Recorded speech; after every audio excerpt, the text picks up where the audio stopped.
नमस्कार. खबरबातच्या खास बातमध्ये मी विजय पवार आपलं मनपूर्वक स्वागत करतोय.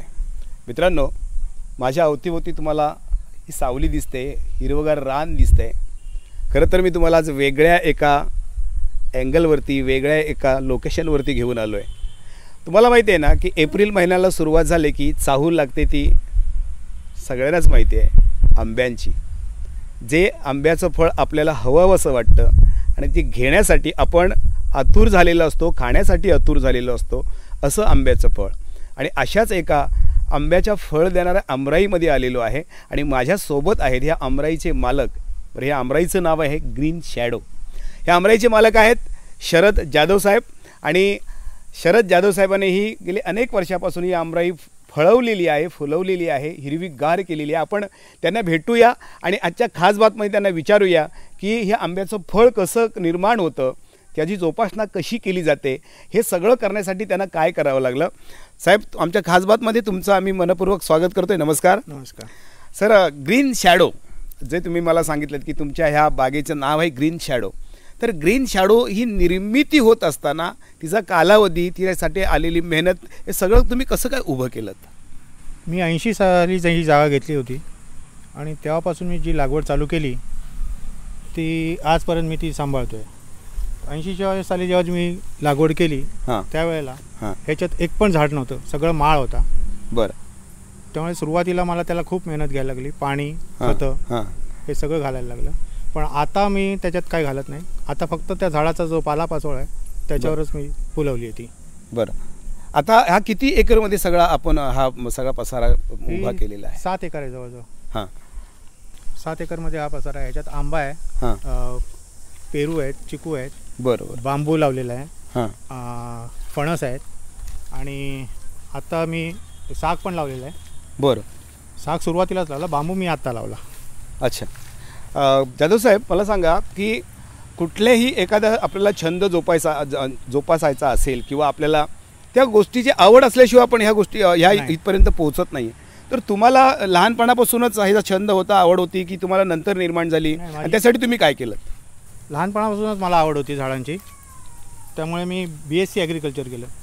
मी शेतकीच्या संबंधात शिक्षण घेतलं मी दापोलीला. आणि ते झाल्यानंतर मी जमीन घेऊन ही जागा तयार केली. बरं.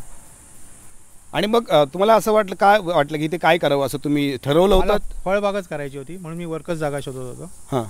आणि एखाद एकर भात शेती असेल तर पुढे म्हणजे भात लावणं किंवा कडधान्य लावणं अशी मी जागा शोधत होतो आणि ती मला इथे हरिग्रामला मिळाली.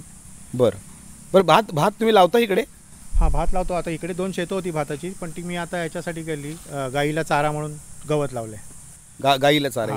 तुम्ही गाय पण इथे सांभाळताय? भात परवडत नाही तसं. अच्छा. मजूर घेऊन भात लावायला आता परवडत नाही. बरं. स्वस्त दुकानात मिळतं. अच्छा. शेतकऱ्यांनीच पिकवलेलं पण स्वस्त मिळतं. बरोबर आहे, शेतकऱ्यांनी पिकवलेलं स्वस्त मिळतं. बरं साहेब, हे आमराईमध्ये ह्या आपण किती झाडं पण ऐकून लावलेली आहेत? आता किती क्षेत्र? ह्याची हापूसची जवळजवळ 90 झाडं आहेत. हां. केशरची 40-50 झाडं आहेत. हां. दुसरा एक सिंधू म्हणून आहे, तो सीडलेस म्हणून दापोली कृषी विद्यापीठाने निर्माण केलेलं व्हरायटी आहे, ती पण लावली आहे मी. त्याच्यात बाठा पातळ असतो, पेपर कोई म्हणतात त्याला. बरं बरं. हां, तसा तो बाठा असतो त्याचा. हां, ती पण मी लावली. म्हणजे ते क्रॉस पॉलिनेशनसाठी मी मुद्दाम ती लावली. म्हणजे ते उत्पन्नाच्या दृष्टीने असं नाही, कारण फुलांना क्रॉस पॉलिनेशन जास्ती झालं तर फळ चांगलं धरतं, फळ धारणा. बरं बरं. नाही, पण जेव्हा तुम्ही बाग लावण्याचा विचार केलात, जेव्हा आपण पुढे जाऊया, तर जेव्हा बाग लावण्याचा तुम्ही विचार केला त्यावेळेला बाग लावत असताना कोणती झाडं आपण लावावीत, कोणती रोपं असली पाहिजेत, याची आपल्याला काळजी घ्यायला लागते का? हां, ती मी दापोलीवरनंच आणली होती. कलम.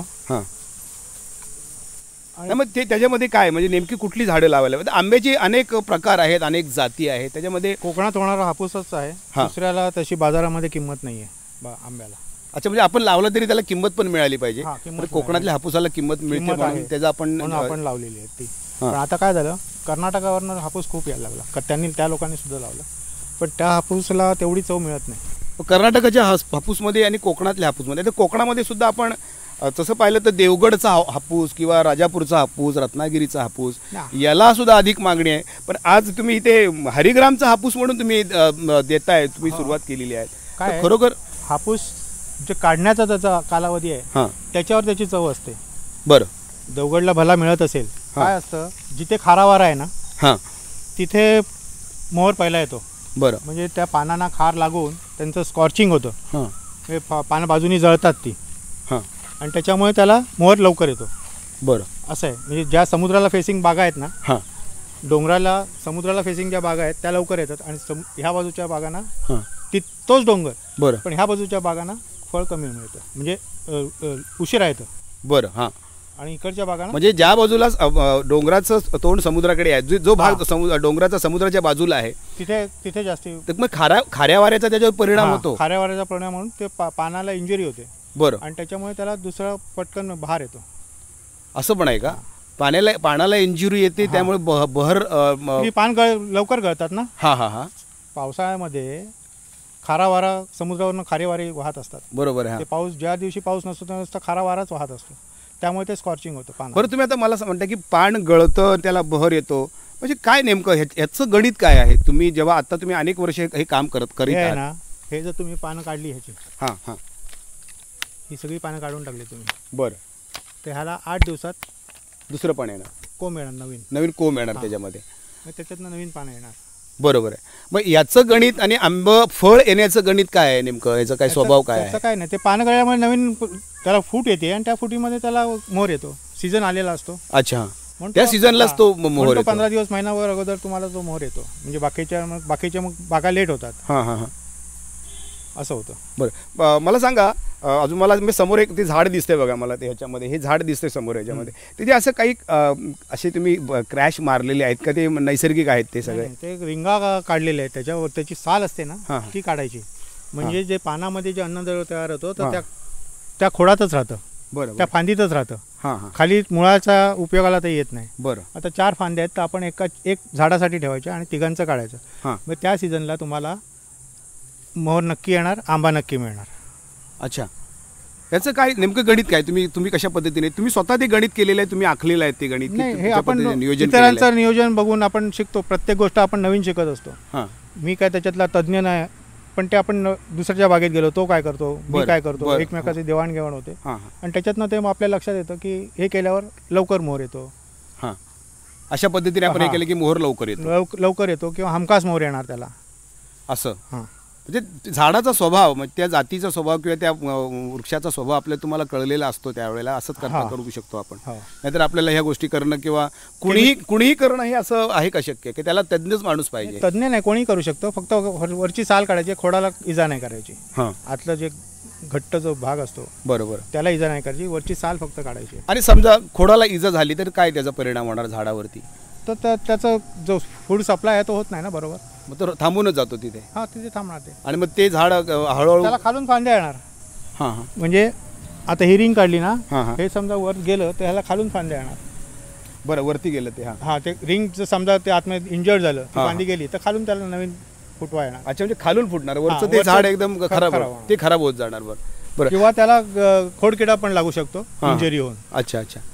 म्हणून गव्हर्नमेंट म्हणजे कॉलेज त्याला हे देत नाही, प्राधान्य देत नाही. म्हणजे शाळेमध्ये हे शिकवले जात शाळेमध्ये नाही शिकवलं का? जात ॲग्रिकल्चर हायस्कूलमध्ये किंवा नाही. कॉलेजमध्ये हे शिकवले जात नाही? पण त्याचं आयुष्य आहे 100 वर्ष, आपलं आयुष्य आहे 30-40 वर्ष झाड लावल्यापासून. हे तुम्हाला अनुभवानेच तुम्हाला करता येऊ शकतं. हां, अनुभवाने. शिक्षणामध्ये कुठेही लेखी लिहिलेलं नाही. कारण त्याला इंजरी होते ना, झाड मरण्याचा संभव जास्ती असतो. बरोबर आहे. त्यासाठी काळजी हां. घेणं गरजेचं फक्त आहे मी काय म्हटलं, आपलं आयुष्य 30 वर्ष आहे, 30 वर्षात आपल्याला चांगलं मिळायला पाहिजे. बरोबर आहे. त्याच्या पुढचं काय त्याचं होईल आपल्याला माहिती नाही आहे. अच्छा अच्छा. आपली मुळं ती सांभाळतील का नाही सांभाळतील हां हां हां हां याची काय त्यासाठी guarantee आपण नाही. आपले- आपण आपलं उत्पन्न घ्यायचं, मोकळं व्हायचं. बरं बरं. आणि दुसरं, मला आता तुमच्या प्रत्येक झाडामध्ये असा बुंध्याला झाडाच्या असं वेगळं काहीतरी दिसतंय बघा. हे जे पाळापाचोळा टाकलेला आहे, हा नेमका कशासाठी टाकलेला आहे आणि त्याच्या मागचं गणित काय, तुमची सूत्र काय आहे? आता आपण जंगलात बघतो त्याला आपण काही खत घालत नाही, पण झाडं हिरवीगार असतात. बरं. तर त्यांचा पालापाचोळा ते वापरूनच ते खत निर्मिती होत असते. हां आपण बाग साफ ठेवण्याच्या उद्देशाने बाग सगळी साफ करतो आणि पालापाचोळा आपण काढून जाळून टाकतो. त्याच्यात मुख्य दुसरं कारण असतं, म्हणजे आग आली तर झाड पेटून जाईल, हां हां ह्याची होळी होईल, म्हणून तसं कोण करायला रेकमेंड पण करत नाही. बरोबर आहे. पण तो पालापाचोळा तुम्ही बागेचं स्वच्छ ठेवलं तर ते आग पसरायचा प्रश्न नाही नसतो. कसं आहे, आता आपण पुढे जाऊया थोडंसं. आपण असा विचार करतो की खताचा जेव्हा विचार करतो तेव्हा सेंद्रिय खत आहे, रासायनिक खत आहे, अशा पद्धतीची खताची वेगवेगळी वर्गवारी केलेली आहे, ती निर्मिती केलेली आहे. स्वतःसाठी बनवलेलं खत आहे. झाडाने स्वतःच खत तयार केलेलं आहे. झाडं स्वतःसाठीच आपलं अन्नद्रव्य शोधत असतात. मग तुम्ही एक असा मोठा शोषक खड्डा खणून तिथे मग ते सगळं टाकून मग त्यातून ते खत असं बाहेर काढून मग नंतर झाडांना टाकणं, हे जे सगळी प्रोसिजर आहे ती का ना केलीत? त्याच्यामध्ये लेबर तुमचा जाणार, हा कचरा तुम्ही गोळा करणार, खड्ड्यात नेऊन टाकणार, परत ते उपसून परत इथे आणणार. त्याच्यापेक्षा इथेच जर तुम्ही ते केलं तर ते जास्ती इकॉनॉमिकल होतं ना. त्याला काय उचलून टाकायचा प्रश्न येत नाही का कुठे घालायचा प्रश्न येत नाही, परत झाडाला आणून घालायचा प्रश्न येत नाही, आणि गांडूळ त्याच्यातच होतो. म्हणजे खत इथेच निर्माण होतं, याच्यामध्येच ते कुजते सगळं पाळापाचोळा आणि त्याच्यातूच खत सगळं तयार होतं. अच्छा बघा, हे पावसाळा असता तर मी तुम्हाला त्याच्यात मुळत पण दाखवली असती. ही जी माती आहे ना, ही गांडुळाने तयार केलेली माती आहे. ह्या मातीचा एक वास वेगळा आहे, ह्या मातीचा वास वेगळा आहे, आणि ही गांडुळाने तयार केलेली माती. हो, ही गांडुळाने तयार केलेली माती आहे. म्हणजे आपण गांडूळ खत घेतो ते हे. मग त्याला विशिष्ट असे एक स्मेल, सुवास असतो त्या मातीला, गांडुळाने जी तयार केलेली असते ज्याच्यामध्ये, त्यालाच आपण मातीचा सुगंध म्हणतो. आणि ती गांडुळाने तयार केली तेच खत याच्यामध्ये उपयोगी पडतं. याच्यामध्ये सुद्धा मूलद्रव्य खूप असतात. झाडाला लागणारी, त्या झाडाला त्याच्या पाल्यामध्ये त्या झाडाला लागणारी सगळी मूलद्रव्य असतात. बरोबर. म्हणजे वेगळं अशी खत प्रक्रिया निर्माण करायची काहीच गरज नाही आपल्याला याच्यामध्ये. हे अशा पद्धतीने म्हणजे प्रत्येकाने जर केली तर निश्चितपणे त्याचा फायदा निश्चित होऊ शकतो. त्यामध्ये वेळ वाचू शकतो. आगीचा त्यांनी काळजी घ्यायला पाहिजे, आगीची काळजी घ्यायला पाहिजे. आम्ही इथे लॉन लावल्यामुळे ते आग येऊच शकत नाही. बरोबर. तो एक आम्हाला इथे फायदा झालेला आहे. बरोबर. बाजूचं पण आम्ही जाळून घेतो सगळं अगोदरच. बरं, आंबा जेव्हा यायला सुरुवात होते तेव्हा तुम्हाला त्या सुरुवातीचा आंबा, ती म्हणजे छोटी कैरी असते, त्यानंतर आंबा थोडासा मोठा होतो, त्यानंतर मग पिकण्याची त्याची एक प्रोसिजर सुरू होते. हा जो कालावधी हा तुम्ही कशा पद्धतीने मेंटेन करता किंवा त्याला कसं जोपासता, कशी काळजी घेता त्यावेळेला? त्याला फवारण्या करायला लागतात. माझ्याकडे फक्त 2 किंवा 3 फवारण्या होतात. आंबा यायच्या अगोदर आणि मोर आल्यानंतर. बरं. ह्या 2 महत्त्वाच्या असतात. आणि समजा नंतर पाऊस पडला तर फंजीसाईड मारायला लागतं, किंवा आता उन्हाळा झाला आणि पाऊस पडला ते ह्युमिडिटी खूप वाढते आणि त्याच्यामुळे फंगस वाढण्याचा संभव जास्त असतो, त्यावेळेला एक फवारणी करायला लागते. नेमकं फंगस हा जो प्रकार आहे तो ह्युमिडिटीमध्ये वाढतो. तो तुम्हाला गुजरातमध्ये मिळत नाही, कर्नाटकामध्ये मिळत नाही, फक्त कोकणाच्या ह्याच्यातच तो फंगस तुम्हाला मिळतो. तुम्ही घाटावर गेलात तरी वातावरणाचा परिणाम आहे तो. तिथे ड्राय क्लायमेट आहे ना, त्याच्यामुळे फंगस वाढत नाही. फंगस म्हणजे बुरशी, आपण पाव तुम्ही ठेवला ओला असेल तर त्याला फंगस येतो, तसाच फंगस या ह्युमिडिटीमुळे येतो. अच्छा. ड्राय क्लायमेटमध्ये येत नाही, म्हणून ते गुजरातचे किंवा कर्नाटकाचे आंबे तुम्हाला एकदम स्वच्छ दिसतात, आणि इथे जरासे त्याच्यावर काही नाही काही प्रक्रिया झालेली दिसते, ह्या ह्युमिडिटीमुळे ते होतं. अच्छा. मित्रांनो, आपण शरद जाधव साहेबांशी अशीच ही पुढे चर्चा चालू ठेवणार आहोत, पण त्या अगोदर घेऊया छोटीशी विश्रांती. स्वप्नील जोशी, तरुण, सुपरहिट, विश्वासार्ह आणि सगळ्यात वेगानं वाढणारा ब्रँड. रेडी. TJSP, तरुण, फायनान्शियली स्ट्रॉंग, तुमचा विश्वास जपणारी आणि सगळ्यात वेगानं वाढणारी सहकारी बँक. ब्रँड म्हणजे स्वप्नील जोशी आणि बँक म्हणजे TJSP. काय बाबा, काका, मामा, आजोबा सगळे आजकाल खुश असतात, कारण आई, काकी, मामी, आजी न चुकता खमंग मेजवानी बघतात. सोमवार व गुरुवार दुपारी 1:30 वाजता. वहिनी, तुम्ही नाराज होऊ नका. आम्हाला माहितीये तुम्हाला दुपारी 1:30 वाजता शक्य होत नाही, म्हणून तीच खमंग मेजवानी घेऊन आम्ही पुन्हा येतोय मंगळवार आणि शुक्रवार सायंकाळी 6 वाजता. चुकवू नयेच अशी खमंग मेजवानी. खबरबातच्या खास बातमध्ये ब्रेक नंतर मी पुन्हा एकदा तुमचं मनपूर्वक स्वागत करतो. मित्रांनो, आपण आलो आहे ग्रीन शॅडो ह्या अमराईमध्ये, आणि ह्या अमराईचे मालक आहेत शरद जाधव साहेब. मगाशी आपण शरद जाधव साहेब आपण विचार करत होतो की फंगसबद्दल, म्हणजे फंगस हा जो प्रकार आहे नेमका काय आहे, तो कशा पद्धतीने तुम्ही सांगू शकाल? आता फळ काढण्याच्या वेळेला त्याच्यात देठासकट जो मी काढलं तर त्याच्यामध्ये इन्फेक्शन होत नाही, त्याच्यात फंगस आतमध्ये जात नाही, आणि ह्या जो चीक जो बाहेर आलेला आहे ह्याच्यामधून इन्फेक्शन आत जातं. अँथ्रॅक्नोज जो आहे तो आत जातो, आणि फळ पिकण्याच्या प्रक्रियेमध्ये तो काळा डाग तयार होत जातो. म्हणजे बऱ्याच वेळेला आपण आडीमध्ये आंबा ठेवला की हा. जो इथून असे काळे, काळे हा. डाग दिसतात त्याचा परिणाम हा फंगसच त्याच्यामुळेच होत असतो काय? त्याच्यामुळे. आणि तो असा डेट असेल तर हा. त्याच्यामधून होतो तो. हा. असा सुकलेला असेल त्याच्यातनं चीक येत नाही आणि त्याच्यातनं इन्फेक्शन जात नाही. म्हणजे हा जो आंबा आपण आडीमध्ये टाकला तरी व्यवस्थितरित्या हा, तो चांगला बाहेर पडू हा. शकतो. म्हणजे आडीमध्ये टाकताना आपल्याला हे काढून टाकावं लागतं का नाही, असंच टाकायला लागतं? असंच टाकायला लागतं. असंच टाकलं तर आणि ती तो- आडी चांगली हा, आपल्या आणि पद्धतीने मग तो नंतर सुकल्यानंतर आपणच निघून जातो. बरं 8 दिवसांनी तो ड्राय होणार कम्प्लीट. ऑटोमॅटिकली तो बाहेर पडून जातो हा, तो. मग त्याच्यातनं चीक येत नाही. एकदा आंबा पिकला की त्यातनं चीक मिळत हा. नाही. कैरीमध्येच तुम्हाला मिळतो. अच्छा. कैरीमध्येच आपल्याला हे मिळतं. हा. बरं, याच्यामध्ये आपण आता हा जो आंबा माझ्या हातात आता तुम्ही दिलेला आहे, हा आंबा मी घेतला आहे.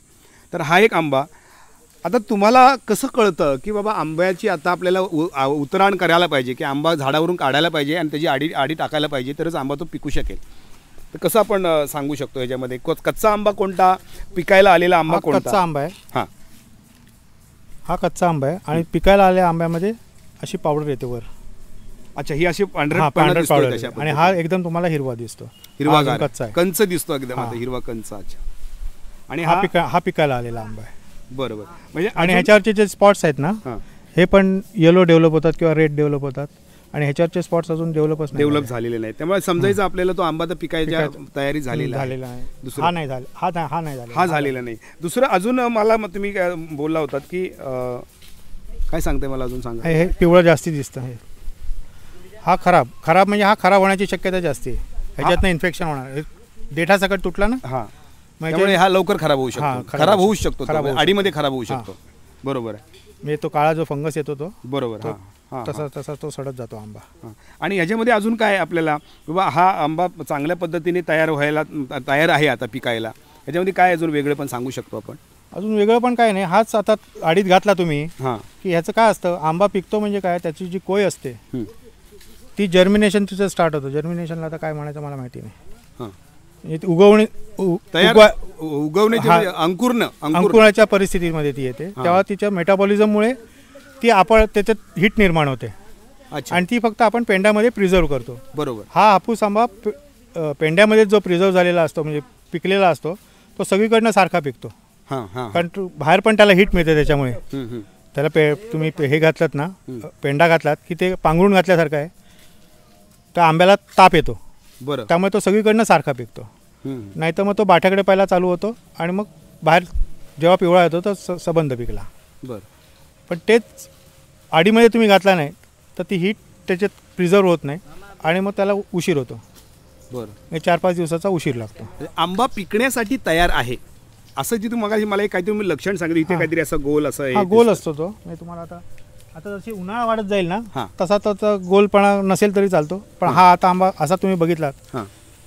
तर तो गोल आहे. तर आहे ते असं अशा पद्धतीने थोडासा हां, आतमध्ये येतो. खड्डा निर्माण झालेला असतो. कच्च्या आंब्यामध्ये असं दिसत नाही आपल्याला. असं नाही दिसत. तो हा कच्चा आंबा आपला असं हां, ह्याच्यामध्ये दिसतो हां. पूर्णपणे. त्यामुळे समजायचं की हा आंबा तर पिकायला तयार पिकायला झालेला झालेलं आहे. आणि त्याला ती बुरशी येते. बुरशी म्हणजे आहे. पावडर आहे. व्हाईट पण हां. येतो त्याच्यामुळे त्याच्यामुळे ते तो पूर्णपणे आपल्याला सहज आपण हे करू हां, शकतो करू त्याला. शकतो. बरं. आणि मला सांगा की आंबा झाडावर पिकलेला चांगला का आडीमध्ये घालून आंबा जे खातो तो गोड लागतो आपल्याला? कसं आंबा काय? 80% झाडावर तयार पाहिजे. म्हणजे हा 80% झाडावर तयार झालेला आहे. 80% झालेला आहे. आता 20% फक्त आपल्याला त्याला प्रिझर्व करायचं, त्या आडीमध्ये आडीमध्ये ठेवायचं करायचं. आणि हे करायचं सगळं. त्यामुळे तो सगळ्या बाजूनी सारखा पिकेल. हां. नाही तर झाडावर जो तयार होतो ना हं, हं. तो त्याच्यामध्ये कोईकडे तो आंबट लागतो. कारण तिकडे तो अगोदर पिकलेला असतो बरं. आणि बाहेर पिकायला त्याला वेळ लागतो. अच्छा. त्याच्यामुळे तो कोईच्या बाजूने आंबट लागतो. कोळीच्या बाजूने आंबट लागतो त्याच्यामध्ये. आता बाकीच्या गोष्टी जेव्हा आंबा हे करतो आपण तेव्हा आडी हा जो प्रकार आहे, आपण आडी घालताना कोणती काळजी घ्यायला पाहिजे आपल्याला?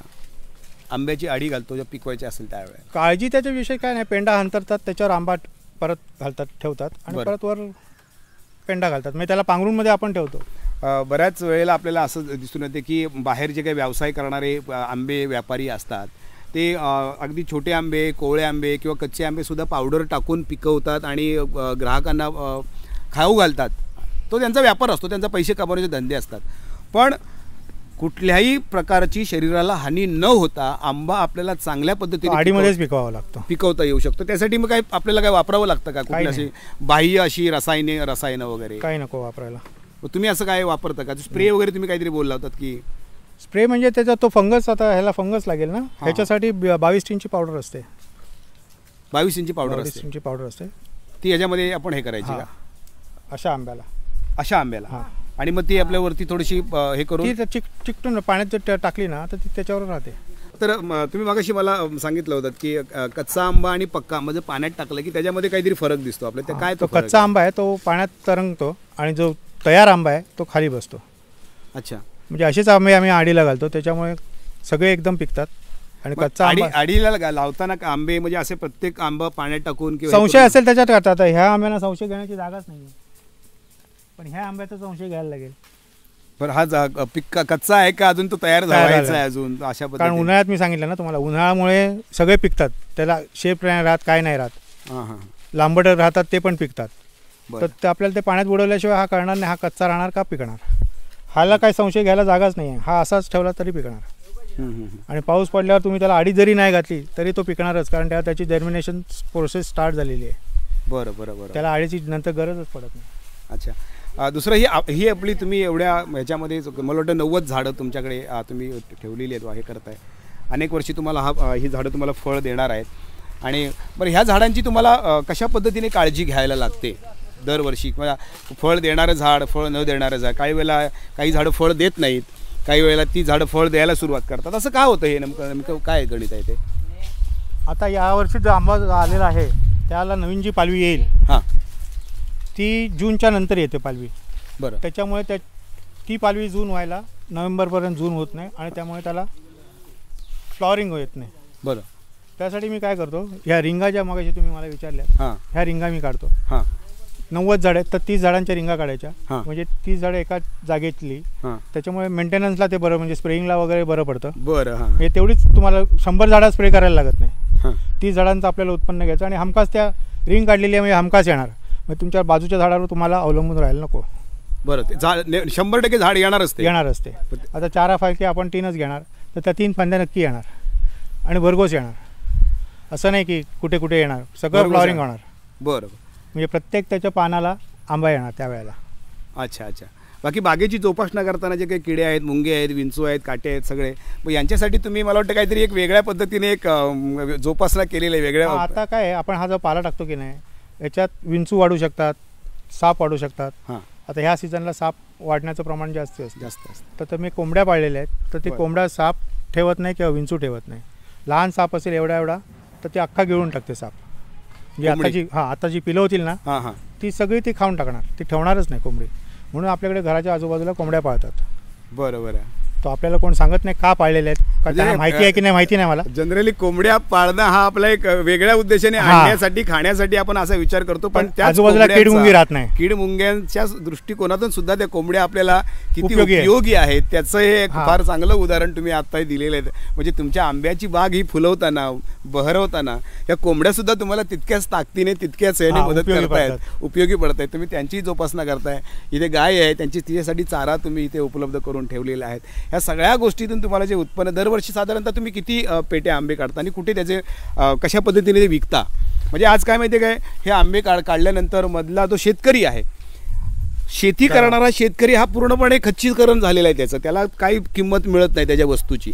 अशा वेळेला तुम्ही हे करत असताना तुम्ही त्याची कशा काय पद्धतीने तुम्ही नियोजन केलेलं आहे? गेली जवळजवळ 22-23 वर्ष मी आंबा विकतोय.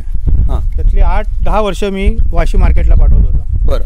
पण वाशी मार्केटला शेवटची अशी परिस्थिती यायची की 20 रुपये 30 रुपये डझनाने आंबा जायचा आणि त्यावेळेला भाव 100 रुपये असायचा बाजारात. म्हणजे तुम्ही विकताना 20 रुपये 30 रुपये डझन तुम्हाला दलाल द्यायचा. त्याच्यात सगळं ट्रान्सपोर्ट सगळं आमचं. हां, पेट्या सगळ्या आमच्या. त्याला दिला की तो शेवटी 100 रुपयाने दुसऱ्याच व्यापाऱ्याला विकणार. म्हणजे ग्राहकाला मिळेपर्यंत त्याची किंमत 100-125 रुपये व्हायची. बरोबर. हां हां. तर त्यामुळे मी काय केलं, मी घरीच विकायला चालू केलं हळूहळू. हां हां. म्हणजे जवळजवळ माझ्या 700-800 पेट्या ते 1,500 पेट्यापर्यंत जातं माझं. पण त्या सगळ्या पेट्या मी घरीच विकतो. घरी लोक येऊन घेऊन जातात, शेतावर किंवा आमच्या घरी लोक येऊन घेऊन जातात. मला आता ह्याचा विकायचा प्रॉब्लेम राहिलेला नाही आहे. बरं. म्हणजे प्रत्येकाने जर असं केलं, पण आता मी शहराच्या जवळ असल्यामुळे मला ते शक्य आहे. जो लांब असतो शहरापासून त्याला ते कठीण पडतं. आणि ग्राहकाची एक नेहमी असते, हा रस्त्यावर घेऊन बसलाय म्हणजे याची किंमत नाही आहे. हां, तुम्ही मोठ्या दुकानात घेतला तर 500 रुपये डझनाने तुम्ही घेणार. मॉलमध्ये गेला तर अजून तुम्हाला, आणि रस्त्यावर बसलाय त्याच्याकडे तुम्ही 50 रुपये डझनाने मागणार. हां, म्हणजे ग्राहकाचा बरोबर आहे. ग्राहकाची मानसिकता काय असू शकते अशी आहे म्हणजे ती. जेव्हा मॉलमध्ये जातो त्यावेळेला आपण 500 रुपये डझनाने घेतो आणि रस्त्यावर जेव्हा विकायला तेव्हा बसतो, 50 रुपयाचा विचार तेव्हा करतो आपण. हा. पण हे सगळं करत असताना शेतकरी मात्र तिकडे उपाशीच असतो हा. आणि दलाल मात्र तुपाशी खाऊन मोकळे झालेले हा. असतात. आणि मला वाटतं तुम्ही आजच्या ह्या कार्यक्रमातून अशा तुमच्यासारख्या शेतकऱ्यांना, तुमच्यासारख्या आंबे बागायतदारांना तुम्ही काय सांगाल नेमकं, की तुम्ही कशा पद्धतीने ह्या सगळ्या गोष्टींचं नियोजन करायला पाहिजे? नाही, तुम्ही बाग लावायची असेल तर तुमच्या शहरात म्हणजे तुमच्या गावात जे उगवणार आहे ना तेच तुम्ही लावायला पाहिजे. हां. म्हणजे ते हमखास तिथे उत्पन्न असतं. हां. तर तुमच्या द्राक्ष होतात तर द्राक्षच लावलं पाहिजे, त्यांनी आंबा लावून उपयोग नाही. बरोबर. किंवा आम्ही द्राक्ष लावून उपयोग नाही. ह्या भागात जे होत नाही ते लावू नये. अच्छा. काश्मीरला सफरचंद होतात, पुण्यात लावलेलं आहे, त्याला 2 फळं येतात, ते उपयोगच ते नाही. उपयोगच नाही त्याचा. फक्त आली म्हणायला माझ्याकडे सफरचंद सफरचंद मी घेतोय म्हणून हां, सांगायला सांगायला फक्त फक्त ते. आहे. पण ते वातावरण, त्या सगळ्या गोष्टी, त्याचं त्यामुळे गणित आपल्याला इकॉनॉमिकल होत नाही ते. इकॉनॉमिकली होत नाही त्याच्यामध्ये. आणि तुमची स्वतःची कॅपॅसिटी पाहिजे ते विकायची. तुम्ही व्यापारावर अवलंबून राहिलात की तुम्ही मेलात. नाही, मला आजच्या शेतकऱ्यांना मला हेच सांगायचं आहे, तुमच्या मुखातून ते गेलं तर आम्हाला वाटतं ते अधिक इफेक्टिव्ह होईल. कारण आजचा व्यापारी जो काही आहे तो खच्ची होतोय, त्याला काही किंमत मिळत नाही आहे. तर त्यासाठी तुम्ही काय नेमकं सांगाल, की तुम्ही काय करा, तुम्ही ठोस असं काहीतरी सांगा त्याच्यासाठी. ठोस म्हणजे तुम्ही स्वतःचे मार्केट तयार करायला पाहिजे आणि तुम्ही क्वालिटी दिलीत तर लोक तुमच्याकडे घरी मागायला येतात. हां, बरोबर आहे. म्हणजे मार्केटला पाठवताना खाली छोटा लावायचा, वर मोठा ठेवायचा, हां. असं नाही करायचं. गिऱ्हाईकाला आपण रास्त दरात पोचवलं तर तो गिऱ्हाईक तुमच्याकडे चालत येतो आणि गिऱ्हाईक बांधून राहतात, म्हणजे आपली वाट बघतात गिऱ्हाईक. आपली वाट बघतात की बाबा हा एप्रिलमध्ये चालू झालाय म्हणून आम्ही एप्रिलमध्ये खाऊन टाकला. हां. आमचा 30 मेला जरी आला तरी 30 मेला मी इकडे यांचाच आंबा घेईन आणि तिथून हां. मला खात्रीपूर्वक तो हां. चांगलाच मिळेल याची पूर्ण खात्री. नवोदित असे तरुण आहेत जे नोकरीच्या मागे धावतायत, की त्यांना, किंवा शेतकरी जे आहेत जे आज शेतकरी आत्महत्या करतोय, प्रत्येक ठिकाणी दिसतोय की आत्महत्या शेतकरी. करतो चुकीचं हां. आहे. शेतकरी शेतात पिकलं नाही म्हणून आत्महत्या करत नाही. हां. तो दुसऱ्यासाठी कर्ज घेतलेलं असतं त्यांनी आणि त्यांनी जमीन गहाण ठेवतो तो, हां. त्यामुळे तो आत्महत्या करतो. हां. त्याचं पिकणारं जे जिंदगीभर आहे तसंच पिकतंय, भाव त्याला मिळत नाही. हां. आणि त्याचा माहिती आहे मला आता 1 लाख रुपये येणार आहेत, पाऊस पडला तर 1 लाख रुपये त्याचे गेले. हां. पण त्यांनी जे कर्ज घेतलेलं आहे 1 लाख रुपये किंवा 2 लाख रुपये, हां. ते शेत कसण्यासाठी घेतलेलं नसतं. बरं. एखादा विहीर करण्यासाठी घेईल, हां. पण बाकीचे लग्नाला, स्कूटरला, गाडीसाठी पैसे घेतात हां, बरोबर आहे. आणि ते फेडू शकत नाहीत. तो शेतकरी शेतासाठी कर्ज घेतो अशा आणि भाग तो- नाहीये. आणि तो जमीन गहाण ठेवून घेतो. बरोबर आहे. त्याच्याकडे असेट दुसरं काय नसतं, जमीन हां. गहाण ठेवून देतो. मग आता व्यापारी आपला बँक आली किंवा तो जो काय म्हणतात तो सावकार आला सावकाराला तर तो ती जमीन बळकावतो. बळकावतो. मग शेतकऱ्याला जे पूर्वी मिळत होतं तेच आता मिळत आहे. खतामुळे जरासं कमी झालं आहे, पण जीव देण्या इतपत नाही आहे ते. बरोबर आहे. म्हणजे आजच्या शेतकऱ्याने खच्चीकरण स्वतःचं करून न घेता हां. त्याने नेटाने उभं राहिलं पाहिजे. स्वतःच्या अर्थव्यवस्थेचं नियोजन त्याने व्यवस्थित केलं तर निश्चितपणे त्याला आत्महत्यापर्यंत पोहोचण्याची काही गरज भासणार नाही किंवा ती आणि मानसिकता पूर्वी निर्माण काय होणार होतं, नाही. आता मोनोक्रॉप झालं. मोनोक्रॉप म्हणजे काय, आता ऊस तर ऊसच झाला. ऊस जर समजा फेल गेला तर त्याच्यात घरात खायला काय नाही आहे. बरोबर आहे. पहिला तो जोंधळा लावत होता, ज्वारी लावत होता, बाजरी लावत होता, काहीतरी लावत होता, भात लावत होता. आता ऊसात जर त्याला काही मिळालं नाही तर त्याच्याकडे काही नाही. म्हणजे एक पीक जरी नापीक झालं तरी दुसरं दुसरं पीक घरात त्याच्या दुसरा पीक अन्न त्याच्यात घरात तयार होतो, त्याला तयार विकत जायला गरज नव्हती. त्यामुळे आता त्याला सगळं विकत घ्यायला लागतं. विकत घ्यायला लागते ती. म्हणजे किंवा कापूस लावला तर नुसता कापूस लावला, कापूसच. त्याच्यात धान्य विकलं नाही गेलं, रेट नाही आला तर तो घरात ठेवून वर्षभर खाऊ शकतो. कापूस त्याला काय भाव येईल, उसाला जो भाव येईल तोच त्याला विकायला लागतो, टोमॅटोला जो भाव येईल तोच त्याला विकायला लागतो. बरोबर. तर तुम्ही घरात साठवण्याजोग्य तुम्ही जर पिकवलं तर ते तुम्हाला वर्षभर पुरण्यात तुम्ही ठेवू शकलात तर कसलीच काळजी मिळणार. यादव साहेब, तुम्ही खूप छान माहिती दिली आहे आणि आजच्या ह्या एपिसोडमध्ये इतके चांगल्या वातावरणामध्ये हा आजचा एपिसोड आम्ही हे करतोय. तुम्ही आम्हाला चांगल्या पद्धतीने माहिती दिली, तुमच्या ग्रीन शेडमध्ये येण्याची आम्हाला संधी मी उपलब्ध करून दिलीत. आम्ही खास बाततर्फे तुमचं मनपूर्वक आभार मानतोय. मित्रांनो, जाधव साहेबांसारखे अनेक शेतकरी आहेत की जे चांगल्या पद्धतीने काम करतायत. तुम्ही सुद्धा तुमच्या शेतामध्ये काहीतरी वेगळेपणा करून दाखवत असाल तर निश्चितपणे आम्हाला सांगा. आम्ही तुमची माहिती सर्वांपर्यंत पोहोचू, पण त्यासाठी आमचा पत्ता लिहून घ्या. दोस्तों, हम इंटरनेट के माध्यम से जुड़े रह सकते हैं. हमारा ईमेल एड्रेस है khabarbaat@live.in. फेसबुक पे हम मिल सकते हैं facebook.com/khabarbaat. यूट्यूब पे हम मिल सकते हैं youtube.com/UNBSuman. हमारा मोबाइल नंबर है 9869009449. तर पुन्हा भेटूया नवीन व्यक्तीसह नवीन विचार घेऊन. तोपर्यंत धन्यवाद.